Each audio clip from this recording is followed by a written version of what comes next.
तर आपण असं पाहत होतो, गुलाबराव महाराज काय म्हणतात की ह्या शिवशक्तींच्या ऐक्य स्थितीत त्यांना नमस्कार करण्यासाठी मी जेव्हा गेलो किंवा मी जेव्हा आलो आहे, तेव्हा मी त्यांच्यापेक्षा निराळा कसा राहीन, त्यांच्यामध्येच मी सामावला गेला पाहिजे. कारण नमस्कार करण्यासाठी मी अलग राहणं म्हणजे एक प्रकारे मी भेद जोडल्यासारखं आहे किंवा भेद केल्यासारखं आहे. काही वेळेला बघा, आपण एखाद्याला भेटायला जातो, सुखदुःखाचा काही प्रसंग असू दे, कुठल्याही क्षणी गेलेलं असो, आणि आपण थोडेसे असे लांब राहिलो तर आपल्या मनातून येतं की नाही की त्यांना काय वाटेल, आपण परक्यासारखं लांब राहिलेलं. मग आपण त्या व्यक्तीच्या जवळ जातो, त्यांच्या पाठीवरून हात फिरवतो किंवा हात हातात घेतो, आणि मग आपल्याला जवळीकता वाटते, म्हणजे मग आपल्याला अपराध्यासारखं वाटत नाही. असं कधी कधी घडतं ना. तसंच आता इथं ते सांगतायत की या शिवशक्तीला मी वंदन करण्यासाठी आलेलो आहे, आणि मी जर मनामध्ये त्यांच्या बाबतीत भेद ठेवला तर तो कसा होईल, तो योग्य नाही आहे. म्हणजे त्यांना नमस्कार करण्याकरता मी निराळा वेगळा किंवा मी वेगळा आहे असं मानणं हाच भेद केल्यासारखं आहे. म्हणून 64 नावाची जी टीका लिहिली त्यात म्हणतात ते, तेथ नमस्कार म्या केला, ते एकत्वेची झाला, दुसरा नाही आला लाक्षणिकही. ज्ञानेश्वर महाराजच म्हणतायत की शिवशक्तीच्या ऐक्य स्थितीत त्यांना नमस्कार करणारा हा औपचारिकपणे सुद्धा वेगळा राहू शकत नाही. कारण तसं जर झालं तर शिवशक्तीच्या ऐक्याला निराळ्या रीतीनं भेद जोडला असं होईल किंवा भेद केला असं होईल. त्यांना नमस्कार करणाऱ्या त्यांच्या त्या जगाचाच भाग आहे की नाही. आता शिवशक्तीने हे सृष्टी निर्माण केलेली आहे, तर त्या जगाचाच एक भाग म्हणजे आपण आहोत, एक अंश आपण आहोत. आपण म्हणतो ना, एकांशेन स्थितो जगत. मग आपण त्याच्यापेक्षा वेगळे आहोत असं भासवणं किंवा असं आपल्या मनात येणं ही सुद्धा चूक आहे. कारण शिवशक्तीला नमस्कार करणं म्हणजे त्यांच्याशी अद्वैत राहूनच करायला पाहिजे. औपचारिकपणे सुद्धा आपण त्याच्यामध्ये भेद ठेवता कामा नये किंवा आपल्याकडून भेदाचा लवलेशही होता कामा नये. म्हणजे नमस्कार करताना त्यांच्याशी पूर्ण लीन होणं, एकरूप होणं. गुरूंच्या बाबतीत सुद्धा शिष्यांनी तेच करायला अपेक्षित असतं, किंवा गुरुसुद्धा शिष्याला आपल्यापेक्षा वेगळा मानत नाहीत. त्यामुळे त्याच्याशी ते एकरूप होऊनच सगळं सांगत असतात. तसं आता ते सुद्धा म्हणतात की शिवशक्तीचा हा दोनपणा किंवा द्वैत किंवा निराळेपणा नाही आहे. त्यांच्यापासून भासणारं जगतसुद्धा त्यांच्यापासून निराळं नाही. जगत आणि ते एकच आहेत. परमात्मासुद्धा या विश्वामध्ये पूर्ण आहे. आत्तापर्यंत फक्त त्या विश्वावर एक असं शिवशक्तीचं आवरण आल्यासारखं झालं आहे, आणि म्हणून आपल्याला ते विश्व वेगळं, परमात्मा वेगळा असं आपल्याला वाटतं, पण तसं नाही आहे. आणि म्हणून त्यांच्याहून निराळा राहून मी नमस्कार करणं शक्य नाही. म्हणून माझं नमन करणं हे अभेदानं आहे. एवढा अभेद आपल्या ठिकाणी सुद्धा आपण हळूहळू हळूहळू आणला पाहिजे. दोन व्यक्तीमध्ये असेल, दोन नात्यामध्ये असेल, दोन लिंगामध्ये असेल. आता व्यवहारामध्ये तर आपल्याला सगळे हे करावेच लागतात नाही का, स्त्री पुरुष हा भेद आपण मानतो. पण जेव्हा एखाद्या नोकरीच्या ठिकाणी असतो तिथे तसा मानता येतो का हो? तिथं जरी स्त्री मोठ्या उच्च पदावर असेल, आता कालच कोण मला म्हणत होतं, आमचे दीर म्हणत होते, राष्ट्रपती एक स्त्रीच आहेत, अमुकच आहे, मग तुम्ही कशाला स्वतःला असं मानताय. म्हणजे आपण स्त्री आणि पुरुष हा भेद एक विशिष्ट मर्यादेसाठी आहे, पण परमार्थाच्या दृष्टीनं आत्मतत्व म्हणून सगळ्यांमध्ये एकच आहे. तर हा भेद ठेवायचा नाही, एवढं लक्षात ठेवा. आता गीर्वाण अनुभव जे आहे संस्कृतमधलं ते आपण बघूया. तत्र अहम नमनम कर्तुम, अगदी सोपी भाषा आहे. तत्र अहम नमनम कर्तुम, तिथे मी नमस्कार करण्यासाठी. यदि शिष्ये द्वितीयकः, जर मी तिथे शिष्य म्हणून दुसरा मानत असू तर. तदा परो लिंगभेदस्तेन स्मादिकोऽस्ति किं, तेनोस्मादधिकोऽस्ति किं. असा जर मी भेद मानला तर मग त्यात काय फरक, म्हणजे त्यात काय वेगळेपण आहे किंवा त्यात काय मोठेपण आहे, आधिक्य काय आहे त्याच्यामध्ये. असा मी भेद नको आहे करायला जेव्हा नमन करायला जातो. तेच संस्कृतमध्ये सोप्या शब्दात सांगितले. आणि पुन्हा आपली ओवी एकदा आठवा. तेथे मी नमस्कारा लागी उरो दुसरा. नमस्कारा लागी असा एक शब्द पाहिजे, पण ते ओवीचे 2 भेद केलेले असतात म्हणून नमस्कारा तिथे उभा दंड असतो आणि लागी उरो दुसरा. पण आपण म्हणताना असं सलग म्हणूया.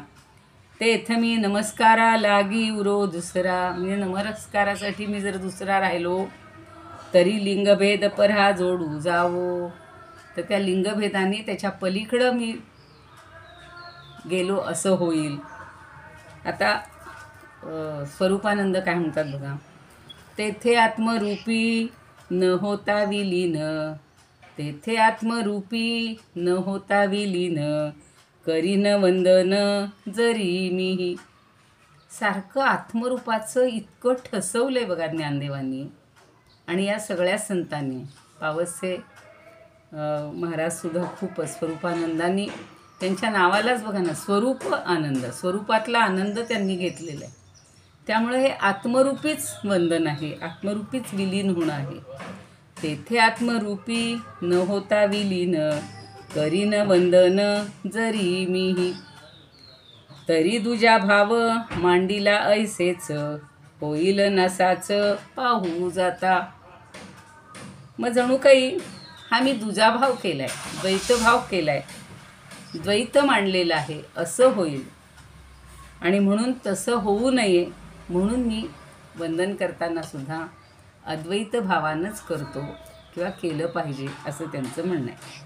आता डॉक्टर V. कुलकर्णी आहेत, ते काय म्हणतात बघा.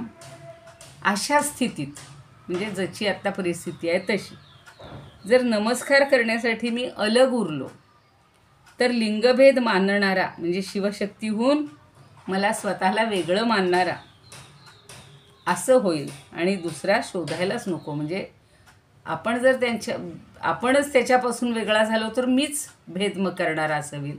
दुसरा कोणी भेद करणारा शोधायलाच नको, म्हणजे मीच भेद करणारा आहे असं होईल. आणि एक आपलं जी छोटी पुस्तकं मी सगळ्यांना दिली होती ते देशपांडे म्हणून आहेत. तर ते म्हणतात की भेदशून्य म्हणजे भेदरहित अशा या प्रकृती पुरुषांना वंदन करणारा मी त्यांच्याहून निराळा राहिलो तर लिंगभेद करायला मला दुसरीकडे जाण्याची आवश्यकताच काय. जो म्हणतो ना आता ह्यात भेदभेद अजिबात करायचा नाही, इकडे पुरुषांनी बसा, इकडे स्त्रियांनी बसा, इकडे लहान मुलं बसा. आता हे सांगतानाच सगळा भेद झाला की नाही. खरं म्हणजे सगळे एकत्रित बसले तर काय हरकत आहे. तसं झालं ते की मीच जर वंदन करताना असा लिंगभेद पाहायला लागलो तर दुसरा कशाला कोण मला शोधायला पाहिजे लिंगभेद करणार. माझंच पहिलं उदाहरण आहे लिंगभेद करणारा मी.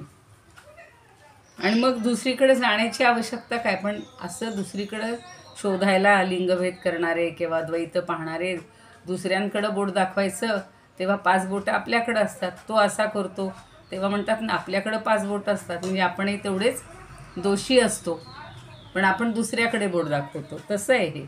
ते म्हणतात दुसरा कशाला मला शोधायला पाहिजे. आणि डॉक्टर मानसी कणेकर म्हणतात अशा एकल स्फुरणाऱ्या किंवा एकल स्फुरणाच्या एकरसात मी नमस्कार करणारा दुसरा कोणी उरलो असं मानणं म्हणजेच दुजाभावाचा वेगळा पाठ काढल्यासारखंच आहे किंवा दुजाभावाचा दुसरा मार्ग शोधल्यासारखंच आहे. म्हणजे मी आता बघा असं काहीतरी एक आहे ना ओवी, पुरलो उपकारा पुरता, म्हणजे मी उपकारापुरताच उरलो आहे असं म्हणतात. तसं आता मी इथे एकटाच वेगळा आहे असं मनात अजिबात आणायचं नाही. आता काही जणांनी जोग महाराजांची पुस्तकं घेतलेली आहेत बघा. तर जोग महाराज पण काय म्हणतात की परमार्थाच्या दृष्टीनं प्रकृती पुरुषांच्या स्वरूपाच्या ठिकाणी ज्ञेय ज्ञाता आणि ज्ञान ही त्रिपुटी मुळीच नाही. चांगदेव 65 या त्रिपुटीवर आणि याच्यावर खूप वेळा चर्चा झालेली आहे. तर तिथे त्रिपुटी नाहीच आहे. ज्ञाताही मीच आहे, ज्ञेयही मीच आहे, ज्ञानही मीच आहे. म्हणजे सगळेजण आपण एकच आहोत ही जेव्हा भावना येईल तेव्हा त्यांना नमस्कार करायला गेल्यानंतर मी निराळा राहणं योग्य नाही. आणि तसा जर राहिलो तर मग ह्या सच्चिदानंद स्वरूप असलेल्या परमात्म्याचं किंवा प्रकृती पुरुषाचं लिंग सारखं जर दाखवायचं म्हणलं किंवा त्याचा उच्चार जर केला तर मला कुठंतरी अजून वेगळ्या ठिकाणी जायलाच नको, कारण भेद करणारा मीच पहिला भेद दाखवणारा मीच ठरणार आहे. कसलाच भेद नको, सजातीय विजातीय किंवा स्वगत भेद शून्य, असे वेगवेगळे भेद आहेत. देश काल परिस्थिती याच्यानुसार काही भेद असतात. तर असे भेद कुठलेच दाखवायला नकोत. सच्चिदानंद स्वरूप हे एकमेव, हे अद्वितीय आहे आणि प्रकृती पुरुषांच्या ठिकाणी देहबुद्धी धरून माझं निराळं राहणं योग्य नव्हे. आपण वेगळं कधी मानतो? आपण देहाला प्राधान्य देतो तेव्हा. पण जेव्हा आपण सगळे एकच आहे ही भावना जेव्हा असते तेव्हा आपलं स्वत्व सगळं हरवून गेलेलं असतं किंवा ते घालवायचं असतं. म्हणजेच आपल्याला नमस्काराच्या मागे सुद्धा कोणती भावना पाहिजे हे आपल्याला ज्ञानदेवांनी या ओवीतनं सांगितलेलं आहे. स्वतःच्या उदाहरणात ते म्हणतात की मी परका नको वाटायला किंवा मी वेगळे पण ठेवायला नको, मी दुजे पण मानायला नको.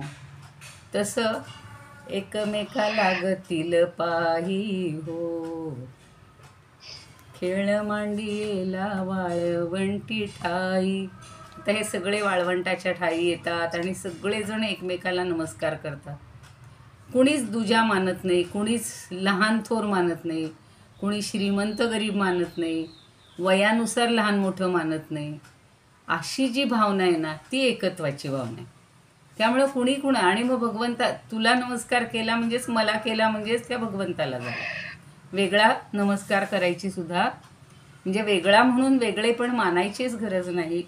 इथे सुद्धा या शिवशक्तीला नमस्कार करताना माझ्या मनामध्ये द्वैत कल्पना अजिबात येता कामा नये किंवा लिंगभेद माझ्या मनात येता कामा नये. हे 2-3 मुद्दे आपल्या लक्षात आले पाहिजे. समजलं का सगळ्यांना? तर पुढची ओवी घ्यायला. हां, आता पुढची ओवी बघा. पुढची सोपी आहे. पुढचं आपल्याला उदाहरण आलं की एकदम सोपं वाटतं आणि ती उदाहरणं ज्ञानदेवांना सोनं चांदी सूर्य चंद्र हे सारखे आवडतात, अलंकार. आता पुढची ओवी बघा. परी सोने नासी दुजे, परी सोने नासी दुजे, नवतुलेणे सोना भजे. बघा सोना या शब्दाची कशी वेगवेगळी रूपं केलेली आहेत. परी सोने नासी दुजे, नवतुलेणे सोना भजे, हे नमन करणे माझे तैसे आहे. सोने नासी म्हणजे काय तर सोन्याहून, दुजे म्हणजे वेगळे, परी म्हणजे परंतु. काय हो सोन्याहून वेगळं नाही? नवतू लेणे, लेणे म्हणजे अलंकार, नवतू म्हणजे नाही. सोना म्हणजे पुन्हा सोनं. म्हणजे अलंकार हा सोन्याच्या रूपाहून भिन्न आहे का? तो भिन्न ठेवायचा नाही. रूप वेगळं असू दे पण त्याच्यात मूळ सोनंच आहे का नाही. म्हणजेच ते सोन्याशी एकरूप असतं लेणं किंवा अलंकार. म्हणून त्यांनी म्हणलं परी सोने नासी दुजे, नवतुलेणे सोना भजे, हे नमन करणे माझे तैसे आहे. किती छान सांगितलं बघा. हे नमन करणे माझे, हे माझे नमन करणं, हा माझा नमस्कार करणं, हे कसं आहे? तैसे आहे. सोनं आणि अलंकार जसा भिन्न नाही, त्याच्या रूपामध्येही भिन्न नाही की त्याच्या मूळ काय म्हणू आपण सत्व जे काही आहे तेज आहे त्याच्यामध्ये जसा तो भिन्नता नाही, तसे हे माझं नमस्कार करणं हे त्यांच्याशी आणि माझ्याशी एकत्व दाखवणारच आहे. त्यांना मी नमस्कार करतो म्हणजे ते वेगळे आणि मी वेगळे हे मानायचं कारणच नाही सोनं आणि सोन्याच्या अलंकाराप्रमाणे. म्हणून त्याचा अन्वय बघा. परी लेणे सोने नासी दुजे नवतू, सोना भजे तैसे हे माझे नमन करणे आहे. सोपं आहे एकदम. सोना भजे, भजे म्हणजे भक्ती. आता लोक काय करतात? सोन्याला भजतात. काही जण म्हणतात काय करायचे अलंकार करू, बरं आपल्या बिस्किटाच्या बिस्किटं, लगडीच्या लगडी, किंवा काही जण असे रिंगा म्हणजे वेडणी म्हणतात बघा, काही नुसती अशीच वेडणीच घेऊन ठेवतात जे शुद्ध सोनं असतं आणि पाहिजे तेव्हा मोडता येतं, त्याच्यात काही घटबीट मिळत नाही. आपण सोन्याचे जर अलंकार केले तर काय होतं हो, जेव्हा पुन्हा तो मोडायचा असतो तेव्हा त्यात ते 10% 20% घट धरतात आणि तो सोनारांचा फायदा असतो आणि तो आपला तोटा असतो. समजा 10 ग्रॅममध्ये 2 ग्रॅम किंवा 3 ग्रॅम घट धरली तर 3 ग्रॅम आपलं नुकसान होतं आणि सोनारांना 3 ग्रॅमचे पैसे जास्त मिळतात. शिवाय पुन्हा अलंकार करायचा, त्याची घडणावळ ते परत घेतात, त्याचे चार्जेस वेगळे. आणि आपण घेतलं असेल, आता तर काही हिशोबच करायचा नाही, पूर्वीच्या काळचं सांगते. आमचं लग्न झालं त्यावेळेला 500 रुपयांनी सोनं होतं, नंतर ते 5,000पर्यंत गेलं, आता 50 गेलं आणि आता तर लाखाकडेच वाटचाल आलेली आहे. आजच एक विद्यार्थी होता सोनाराकडे काम करणारा, तो म्हणला मॅडम आता कमी झालं आहे. म्हटलं किती झालं आहे रे, सहज विचारलं. म्हटलं बराबर बसलायस ना तू आता व्यवस्थित तिथे? म्हणे हो. किती झाले? काही नाही म्हणे, 82-83ला आले 1000. आता बघा, आम्ही 500नी घेतलं त्यावेळेचं सोनं कुठून आता 82-83 किंवा 90,000पर्यंत गेलेली होती. पण ते सोनं आणि सोन्याचा अलंकार ह्याच्यात काही फरक आहे का? ते दोन्ही एकच आहे. तसं मी नमस्कार करणं, त्या शिवशक्तीला नमस्कार करणं आणि शिवशक्ती हे दोन्हीही एकच आहे. म्हणजे मी आणि ते एकच आहेत एवढंच सांगतात. म्हणजे त्या प्रकृती आणि पुरुषाहून, शिव आणि शक्तीहून मी वेगळा नाही किंवा मी वेगळं मानून त्यांना वंदन करणं हे बरोबर नाही. आता मागाची ओवी आणि ही ओवी लगेच तुमच्या लक्षात येईल. जे सोन्याच्या रूपाहून अलंकार भिन्न न होता, तो ज्याप्रमाणे सोन्याशी अगदी एक काय म्हणू आपण, ऐक्य रूपात असतो,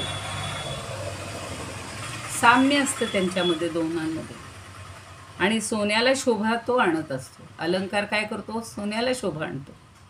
त्याप्रमाणे प्रकृती पुरुषाहून मी निराळा न होऊन माझं वंदन करणं आहे, त्यांना वंदन करणं आहे.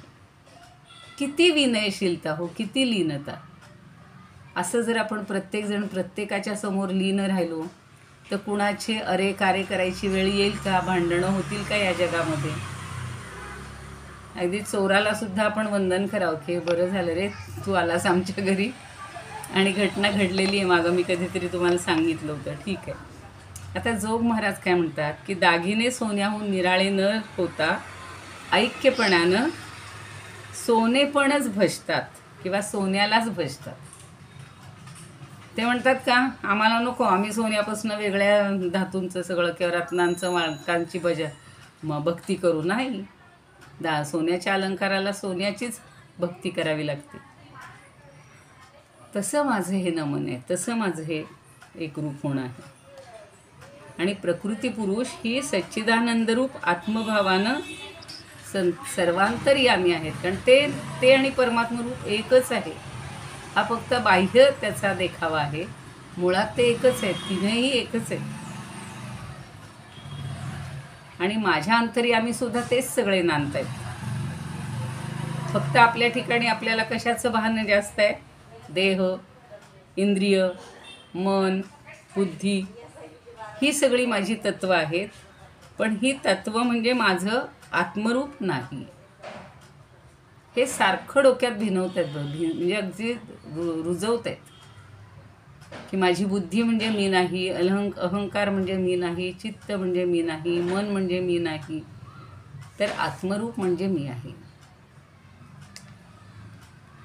आणि या परमार्थता किंवा परमार्थाच्या दृष्टीनं एकरूप असलेली ही प्रकृती पुरुष आहेत असं विचारानं दृढ समजायचं आणि त्यांच्याशी तादात्म्य ठेवणं किंवा हा जो अभेद आहे तो समजून त्याला केलेला मी नमस्कार आहे असं पुन्हा पुन्हा आपल्याला पटवून देता येत. म्हणजे नमस्कारामध्ये सुद्धा आपली ही भिन्नता असता कामा नये.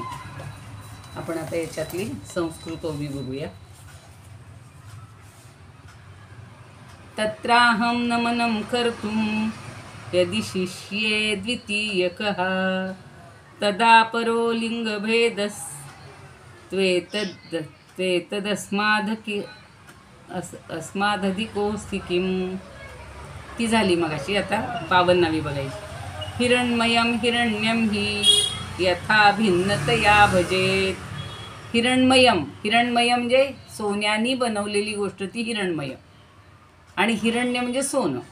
हिरण्मयं हिरण्यं हि यथा भिन्नतया भजेत. इदं चापि तथैवास्ति सर्वदा वंदनं मम. जर मी असाच भेद ठेवला, सोन्यानं जर सोन्याच्या अलंकाराने जर सोन्याला भजलं नाही, त्यांच्याशी तो एकरूप झाला नाही, तर जसा भेद राहील, तसं ह्या शिवशक्तीला वंदन करताना मी जर अलिप्त राहिलो, तर त्या सोन्याच्या अलंकाराने सोन्यासारखीच माझी अवस्था होईल. म्हणून ती ओवी परत बघा. परी सोने नसी दुजे, न होनी लेणे सोना भजे. हे नमन करणे माझे तैसे आहे. तर हे माझं नमन करणं हे तसंच आहे, त्याच्यासारखंच आहे. म्हणून ते वि. कुलकर्णी पण म्हणतात की सोन्याहून वेगळे न राहता अलंकार किंवा लेणं हे सोन्याला भजत असतं. तसं माझं नमन करणं हे तसंच आहे. मी त्याला वेगळं मानतच नाही. शिवशक्तीला, आत्मरूपाला, सगळ्याला मी एकरूप होऊनच भजन करतो किंवा नमतो. असेच 2-3 उदाहरणं आता छान दिलेली आहेत. स्वरूपानंद काय म्हणतात बघा.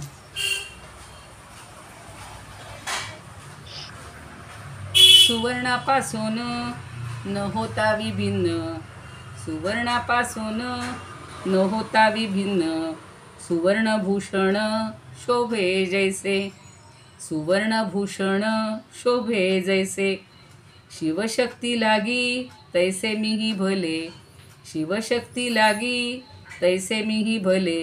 नमन हे केले ऐक्य भावे, नमन हे केले ऐक्य भावे. मी ऐक्य भावानंच नमन करतो.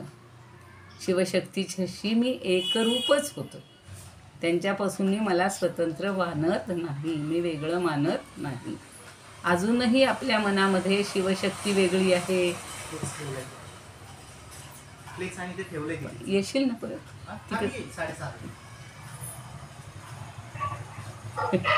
तयारी आमच्या क्लासची सुरू झाली. शिवशक्ती लागी तैसे मीही भले, शिवशक्ती लागी तैसे मीही भले. नमन हे केले ऐक्य भावे. म्हणून त्या शिवशक्तीला सुद्धा मी असं नमन केलेलं आहे. सोनं आणि सोन्याच्या अलंकारात जेवढी एकरूपता आहे, तेवढीच माझ्यामध्ये आणि या शिवशक्तीमध्ये एकरूपता आहे.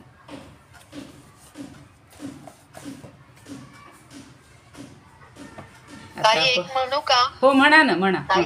हा, एक विचारू? हो विचारा ना, विचारा. जी 52वी ओवी आहे ना, हो आताची, हो, हा, तर त्यात जोगबुवांनी जे दिलेला जो अर्थ, हो, अर्थ विवरण, हो, तो अतिशय कठीण वाटतो ताई. हो हो, म्हणूनच मी, बरोबर आहे, म्हणून तेवढ्यासाठी मीही तो लिहून ठेवला माझ्याकडे, कारण ते इतकी पुस्तकं आहे आणि त्यांनी जरा क्लिष्टच केलेलं आहे बघा.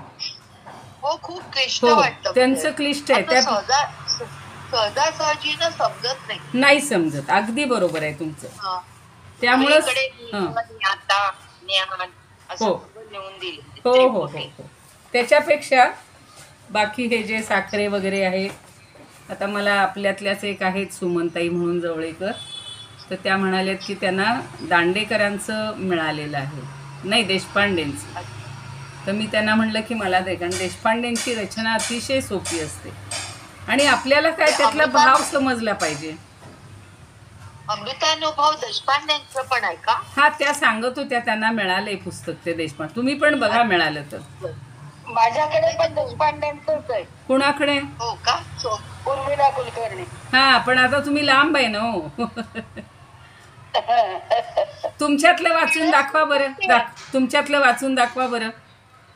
हो, वाचते मी. हा, म्हणतात की सोन्यापासून अलंकाराची निर्मिती होते, हा, परंतु सोनाराने घडवलेले अलंकार हे मूळ सोन्याहून भिन्न असतात का, तो नाही. नाही. हे सुंदर घडवलेले अलंकार मूळ सोन्याशी अनन्य भावाने वास करून असतात. हा. बहुना अलंकार हा मूळ सोन्याच्या दगडीला दिलेला एक घाटदार आकारच आहे. बरोबर. त्यामुळे मूळ ऐश्वर्य संपन्न सोन्याला अलंकारामुळे शोभा प्राप्त होते. बरोबर. त्या अलंकाराने सोन्याची पूजा कशी करावी, हा. कारण ते अलंकार त्या सोन्यातच विलीन झालेले आहे. खरंय. ही झाली अबोध भक्ती. सोन्याच्या मूळ अस्तित्वाला या अलंकाराचे अकृत्रिम प्रेम लाभले आहे. या सोन्यानेच अलंकारांना आपल्यात सामावून घेतले आहे. त्या अलंकाराने सोन्याची पूजा करावी तसे माझे या मूळ परमात्म्याला वंदन आहे. वास्तविक ज्ञानदेव त्या शिवशक्तीला वंदन करीत आहे. परंतु ही शिवशक्ती हीच परमात्म्याची त्या अलंकारासारखी रूपे आहे. म्हणजे शिवशक्तीला वंदन करताना ज्ञानदेव त्या परमात्म्याला वंदन करीत आहे.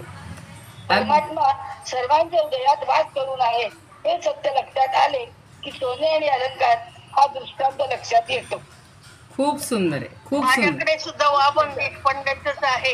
हो, मग आता ठीक आहे ना. आता आमच्यापर्यंत येईपर्यंत तुम्ही रोज दोघींनी एकेकीने वाचा, कारण देशपांड्यांची रचना खूपच सुंदर असते. मला जर आत्तापर्यंत मिळाली असती तर माझेही कष्ट कमी झाले असते. मी खरं सांगते. किती ते आता मी तुम्हाला सोप्या भाषेत तेच सांगतेय, सोपं करून तेच सांग. हां, काय म्हणाला? खूप सोपं आहे. मी आणलेलं आहे ते. हां, ठीक आहे, ठीक आहे, ठीक आहे. म्हणजे ते मिळालं तर सगळ्यांना सोपं होईल. बरं झालं आता या ताईंनी, उर्मिला ताईंनी पण वाचून दाखवलं. इतके दिवस बोलले असत्या तर आम्ही तुमच्याकडनं घेतली असती थोडी मदत. काय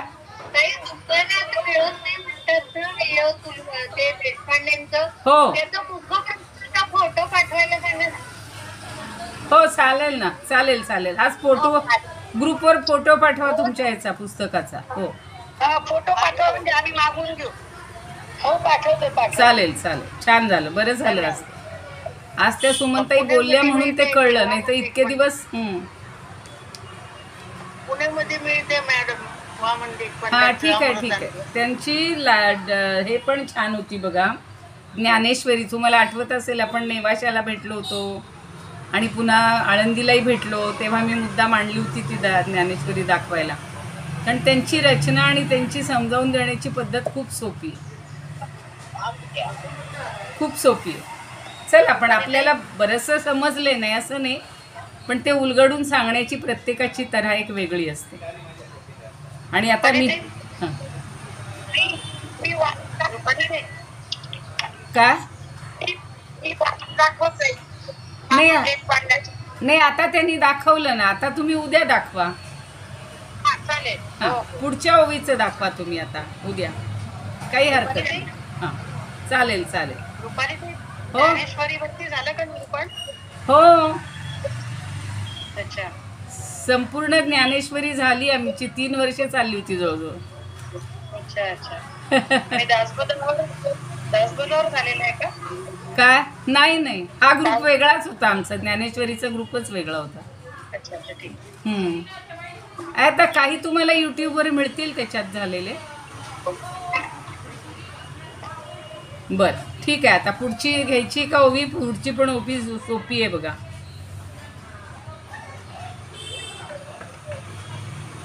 पुन्हाही आम्हाला जायचंय, पण ठीक आहे. आता सोन्याचं उदाहरण आपल्याला पक्क डोक्यात बसलं, आणि हा भेद आपल्या मनातला जोपर्यंत जायत नाही तोपर्यंत आपण हे सगळं वेगळं मानत राहणार आहे.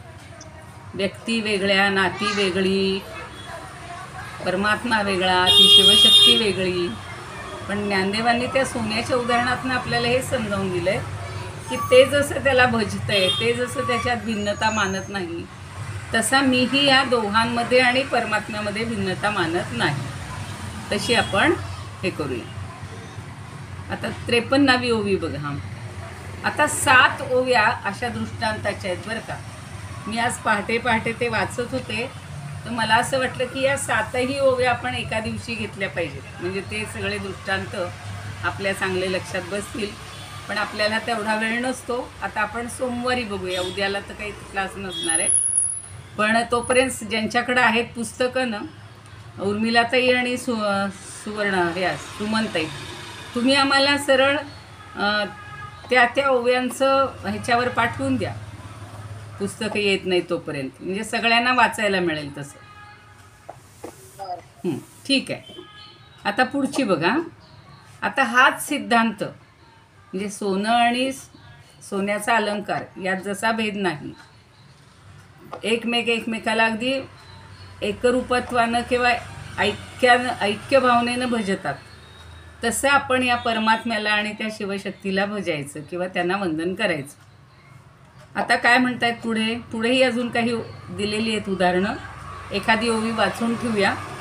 सांगता वाचे ते वाचा, सांगता वाचे ते वाचा, ठाऊ वाच्य वाचकाचा, पडता काय भेदाचा विटाळू होयो. 7 ओव्या वाचून घेते कारण त्या ओळी नाहीत. आता त्याचा जरा आपल्याला एकत्रित अभ्यास करायचा आहे. पुढची ओवी आहे म्हणजे ही 53वी परत एकदा वाचते. सांगता वाचे ते वाचा, ठाऊ वाच्य वाचकाचा, पडता काय भेदाचा विटाळू होय. आता वाचा म्हणजे वाणी आणि हां, आता इथे विटाळू होय आहे. बघूया आता प्रत्येक पुस्तकात वेगळं काहीतरी असतं. हो का? नाही, पण आता मी 2 पुस्तकं पाहिली, अजून तिसरंही बघते. त्याच्यामध्ये दोन्हीमध्ये विटाळू असा शब्द वापरलाय आणि तिसरंही पुस्तक आहे माझ्याकडे, 3ही ठिकाणी विटाळू होयच आहे. नाही मॅडम, हां, पण अर्थ खाली जर वाचायचं असेल तर त्याच्यात विटाळू सांगितलं आहे त्यांनी. हां, मग तेच सांगते. वेदाचा विटाळ संभवेल तरी काय असं. हां, म्हणजेच मग विटाळ हा शब्द आहे.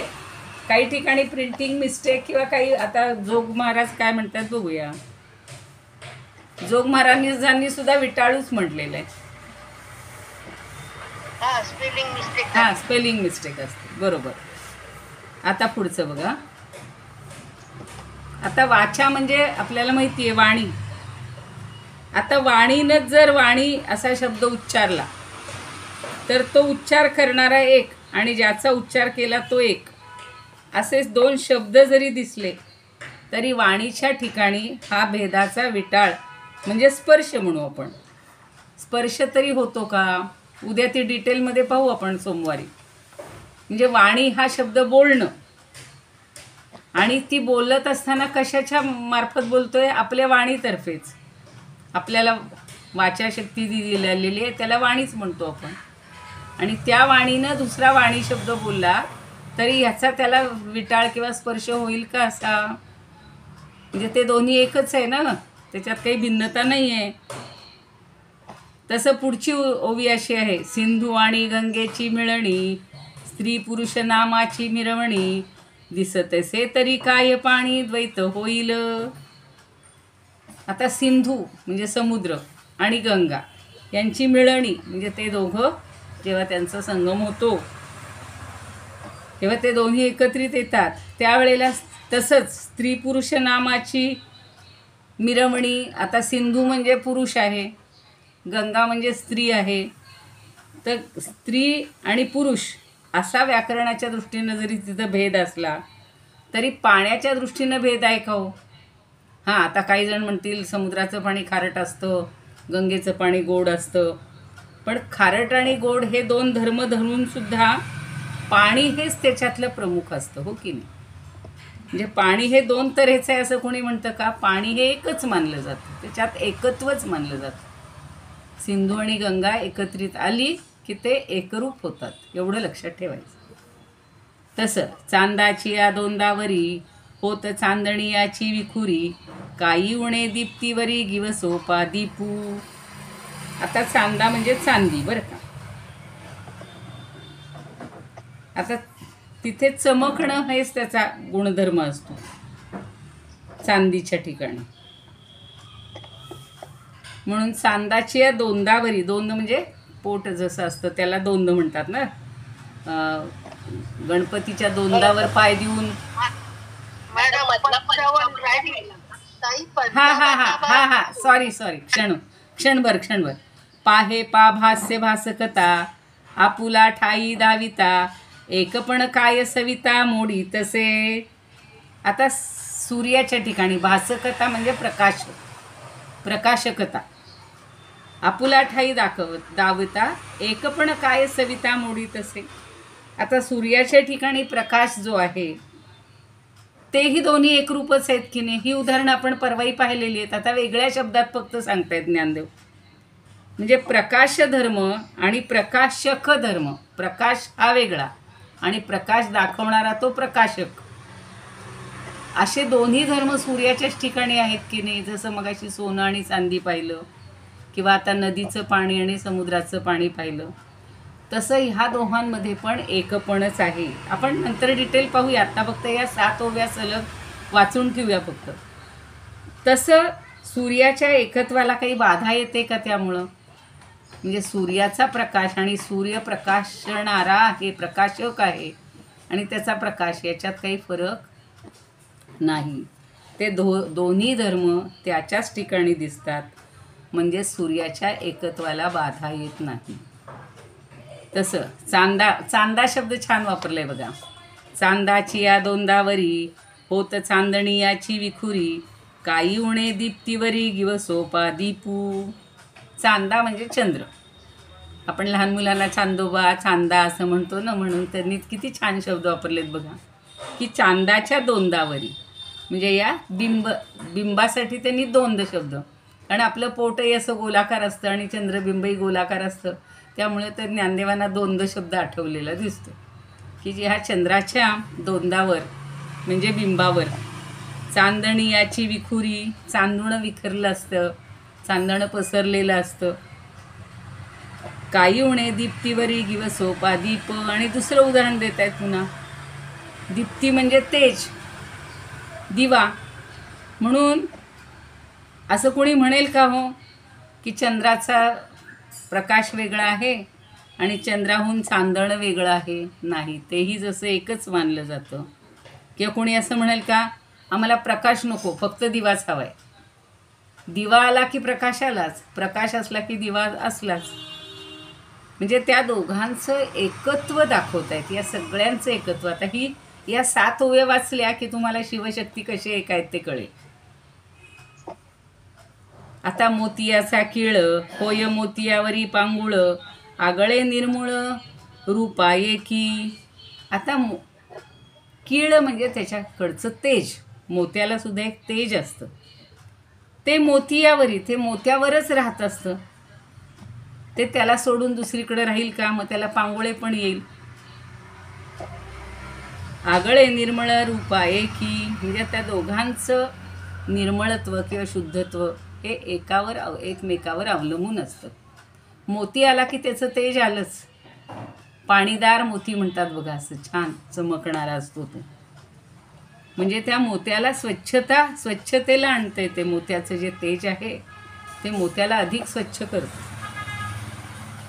पुढं म्हणलेलं आहे मात्राची या त्रिपुटिया प्रणवू काई केला चिरटिया किरणकार तिरे घटिया भेदविला काई.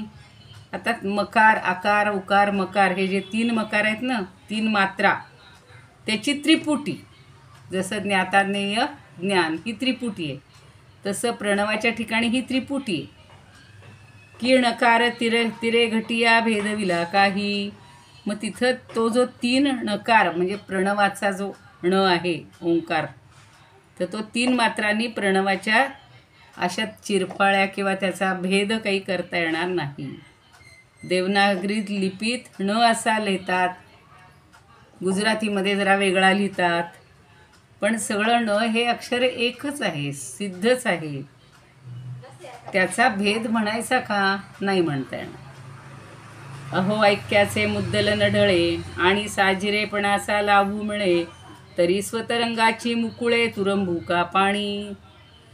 आता एकत्वाला धक्का न लागता न ढळता जो शोभेचा लाभ होत असतो, त्यामुळं आपल्यावर जे तरंग उठतात तीच म्हणजे स्वतरंगाची मुकुळे. मुकुळे म्हणजे कळ्या, फुलांच्या कळ्या. तुरंबू का पाणी. मग त्या पुष्पांचाच हे का घेऊ नये आपण, सहवास म्हणा किंवा त्याचा आनंद का घेऊ नये. पाण्यावरचे तरंग आणि पाणी जसं एकच असतं, तसंच हा जो फुलांचा शोभा म्हणा किंवा सौंदर्य आहे, त्याचा लाभ आपल्याला मिळतो आणि त्याच वेळेला आपल्याला सुगंधाचाही लाभ होतो. तर याला वेगळेपण आपण याला दिसत नाही किंवा जाणवत नाही. तसं एकत्वाला बिघाड न येता आपल्या या उपासनेचा विलास होतो आणि तो आपण का करू नये. म्हणजे एकत्वच पाहायचं, फक्त एकत्व पाहायचं. शुनिशैव श्वपाकेच पंडिता समदर्शिनः म्हणलेलं आहे की नाही भगवंतांनी, की सर्वभूतेषु येनैकं भावमव्ययमीक्षते. सगळ्या प्राणीमात्रांमध्ये एकत्वाचा भाव जो पाहतो तो खरा भक्त. ठीक आहे, थांबूया. कुणाला म्हणायचं असेल तर म्हणा. इदमम उपकर्तुम आज पाठवलेलं आहे, किंवा उद्याला 2 दिवसात प्रॅक्टिस करा. इदम उपकर्तुम भुवनमण्डलं समुदितमिव भास्करं सादरं वन्दे ज्ञानेश्वरं. त्रिभुवनमाता भगवद्गीता लोकमङ्गला लोकविश्रुतं लोकहितं सन्ततं ध्यायता. येन ज्ञानेश्वरी विरचिता श्रुत्वा प्राकृतगिरं सादरं वन्दे ज्ञानेश्वरं सादरं वन्दे ज्ञानेश्वरं. गीताशास्त्रं क्वाम्बुधिकल्पं नवन्तदीयं वयः क्वचाल्पं विषयविपदां व्रात्यमनल्पं वाग्यज्ञेन च येन भूषितं सरस्वती मंदिरं सादरं वन्दे ज्ञानेश्वरं सादरं वन्दे ज्ञानेश्वरं. यत्र शारदा कृपाप्रसादः यस्य श्रवणात् परमानन्दः निहितो यत्रामृतनिःस्यन्दः काव्यतत्त्वयोः कृतवन्तं तत् रसायनं मधुरं सादरं वन्दे ज्ञानेश्वरं सादरं वन्दे ज्ञानेश्वरं. म्हणा आरती कोणी म्हणणार आहे?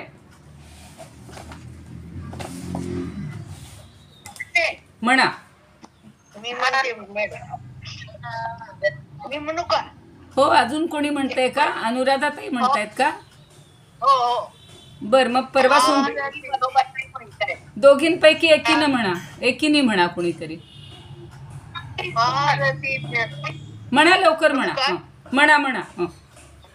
आरती ज्ञान राजा महाकैवल्य तेजा सेविती साधू संत मनोवेदला माझा. आरती ज्ञान राजा लोपले ज्ञान जगी निधने नाती कोणी. अवतार पांडुरंग नाव ठेवी ज्ञानी. आरती ज्ञान राजा कनकाचे ताट करी उभ्या उभी कनारी. नारद तुंबरू हो सामगायन करी. आरती ज्ञान राजा प्रगट गुह्य बोले विश्वपती ठेले. राम जनार्दनी पायी मस्तक ठेविले. आरती ज्ञान राजा महाकैवल्य तेजा सेविती साधू संत मनोवेदला माझा. आरती ज्ञान राजा ज्ञानेश्वर महाराज की जय. पंढरीनाथ भगवान की जय. आता पुढच्या आठवड्याचं नियोजन करून ठेवा. सोमवारपासून एकेकानी म्हणा, म्हणजे मग असं वाटायला नको की यांनाच म्हणायला मिळालं, मला नाही मिळालं. सुमनताई, सोमवारपासून आपण ठरवून घेऊ कोणाकोणाला. कळवा मग या. हां